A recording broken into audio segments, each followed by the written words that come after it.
loco, nos van a quemar la casa de gobierno, salga al balcón y háblele para que se vaya. Bueno, efectivamente, salí al balcón. Cuando llegué al balcón, sin con todo el ajetreo del día, yo ni sabía lo que les iba a decir hacia como 1 millón de personas en la plaza, frente a la casa de gobierno. Entonces, les pedí que cantaran el himno, ¿sabes? Para armonizar un poco el discurso, para pensar lo que les iba a decir. Mientras ellos cantaran, yo armé mi discurso. El himno argentino es bastante largo, me dio suficiente tiempo como para armar el discurso. Y entonces les hablé. Muchas veces he asistido a reuniones de trabajadores. Siempre he sentido una enorme satisfacción, pero desde hoy sentiré un verdadero orgullo de argentino, porque interpreto este movimiento colectivo como el renacimiento de una conciencia de los trabajadores, de una conciencia de los trabajadores que es lo único que puede hacer grande e inmortal la patria. Usted está haciendo una referencia al 17 de octubre y demás. Dentro de ese papel de predicadores y demás, ¿qué papel cumplió Evita en ese entonces? Bueno, ella era el número 1 de los predicadores. Ella se movía, era una persona de una gran actividad y sobre todo de un sentido profundo de la revolución. Ella se había metido con cuerpo y alma en ella. Ella salió a la calle, recuerdo, le pegaron en la calle, tuvo una cantidad de incidentes, que siguió adelante. Parece que actuó en el 17 de octubre. Sí, claro. Los dos, diremos así, los sobresalientes de ellos fueron Mercante y ella. Claro que contaban con toda la gente que teníamos nosotros en trabajo de previsión y en el pueblo que estábamos distribuidos.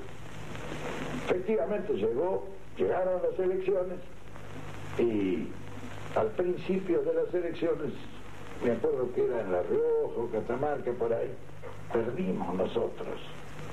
Entonces ya todo lo de la Unión Democrática se bajaron y dijeron que eran las elecciones más libres que se habían producido en el país, porque creían que las ganaban.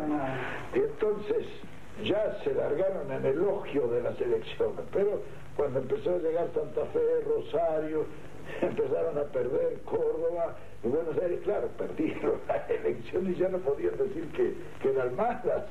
Entonces, efectivamente, tan pronto se tuvo la sensación de haber ganado las elecciones, nosotros comenzamos ya un trabajo más efectivo. Frente al problema que se nos había presentado, después de haber estudiado 3 años, intensamente toda la planificación para la realización de la revolución justicialista, cuando nos eligieron nos quedaba un margen de 3 o 4 meses para la preparación inmediata del gobierno. Así y todo, llegamos al gobierno en una situación muy difícil, porque al hacernos cargo del gobierno nosotros, se nos presentaron un sinnúmero de problemas que no estaban en los cálculos del plan y que había que resolverlo. Toda la planificación puede prever lo previsible, pero no puede tomar los imponderables. Y cuando uno llega al gobierno empiezan a aparecer los imponderables que hay que resolverlos porque son previos a lo que se ha previsto en el plan. Solamente así creo yo que se puede realizar una revolución. Una revolución que improvisa no es una revolución. Por otra parte, no puede estar perdiendo tiempo, porque la gente que siente venir la revolución y está ansioso por ella, quiere que a los 15, 20 días ya haya hechos revolucionarios que se produzcan. Si no, se desprestigia y se viene abajo inmediatamente la revolución. La verdad que era, digamos, la primera ruptura grande a aquella conciencia colonial todavía existente en Argentina, un poco la continuidad del viejo proyecto colonizador mitrista, digamos, liberal mitrista. Exacto. ¿Qué significaba entonces, general, aquel grito de aquella época, Braden o Perón? Bueno, el embajador Braden, o Braden, como se dice en inglés, era un embajador de los Estados Unidos que había tomado este país como un país conquistado. Él fue el que armó la Unión Democrática. ¿Quiénes componían la Unión Democrática? Bueno, la Unión Democrática la acompañaban los partidos tradicionales, todos los partidos tradicionales. Los nuevos partidos que se habían armado con el justicialismo eran sus oponentes. Vamos a asistir al acto solemne de la creación de la Unión Democrática. Habla en la asamblea el representante del Partido Comunista, don Rodolfo Scioldi. El pueblo votará la fórmula que surja de la Unión Democrática porque, primero, ella significará la normalización constitucional y la pacificación democrática de los argentinos. Y segundo, el programa que la obligue será una garantía para el progreso de la nación y el bienestar del pueblo. Votando por esa fórmula, el pueblo derrotará al eje nazi-fascista en la República Argentina. Por el Partido Demócrata Progresista, el doctor Díaz Arana. El Partido Demócrata Progresista viene sosteniendo desde mucho tiempo atrás la necesidad de unir las fuerzas democráticas para recuperar, mediante la acción común, la normalidad constitucional y la plenitud del régimen democrático avasallado por la dictadura.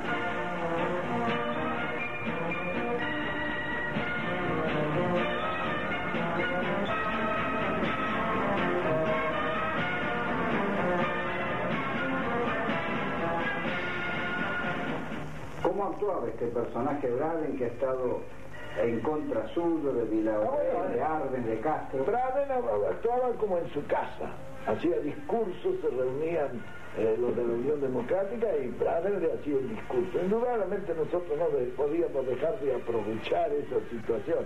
Por eso cuando me proclamaron a mí presidente fue cuando yo dije, el pueblo tendrá que elegir o Braden o Perón. Ese fue, digamos así, un eslogan que se expandió enseguida por toda la República.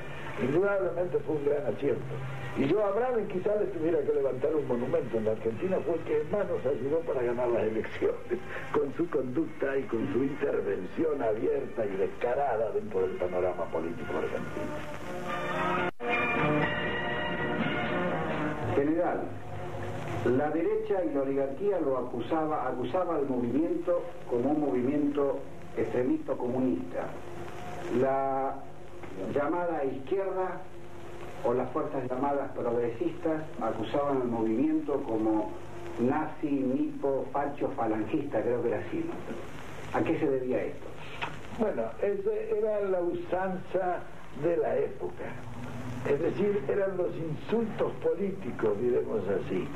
Indudablemente, nuestro movimiento, desde la prédica inicial en la Secretaría de Trabajo y Previsión, cargó sobre el aspecto social, especialmente sobre ese aspecto que es en la evolución que yo considero que está lanzado el mundo en este momento, la comprobación de que estamos en la realidad.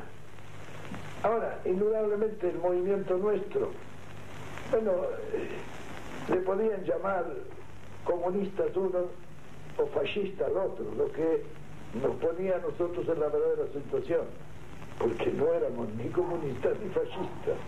Nuestro movimiento era un movimiento con gran raigambre social y con un tipo de evolución moderna que lanzara a un cambio de estructuras indispensables que ya no respondían a las necesidades del país. Indudablemente, cuando hubo de ponerle el nombre al justicialismo, pinta con toda claridad lo que es. Los candidatos hablaban de distintos nombres en la discusión que tuvimos en el Consejo Nacional de Posguerra. Unos decían Partido Popular. Y yo empecé por decir no es partido, es movimiento. Bueno, otros dijeron movimiento social, o socialista. Socialismo era una mala palabra en aquella época, después de la actuación de los socialistas de nuestro tiempo que fueron tan malos. Entonces, siendo una mala palabra socialista, entonces intervino, recuerdo, en la discusión el doctor Stafforini. El doctor Stafforini dice, bueno, si carga nuestro movimiento sobre la justicia social, le podemos llamar o socialismo. Ahora, si eso es una